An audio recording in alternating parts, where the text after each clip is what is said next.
Oduu gaddaa dargaggoon qaxaleen ijji Oromoo onneen Oromootaa godina Harargee Bahaa aanaa Gooroo guutuu magaalaa Kaarramillee keessatti guyyaa takkaa baatii 6 bara 2014 guyyaa har'aa magaalaa Kaarramillee keessatti rasaasaan dhawamee ajjeefame.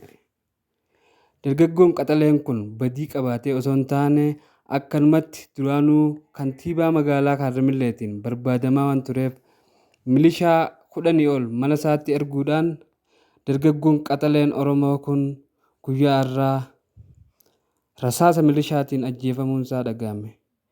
Gadda san du'aatii dargaggoo kanaa hordofee uummanni Oromoo onneen keessa jirtu magaalaa Kaarramillee keessatti hiriira ba'anii mootummaa kana mormanii jiru. Dargaggoo qaxalee Oromoo kana lubbuunsaa haa jannatu, maatiif firoottansaa hundaaf jajjabina hawwinaa. Malkaa Production gadda itti dhagahame, gadda guddaa onneerraa itti dhagahame ibsata. Lubbuunsaa haa jannatu.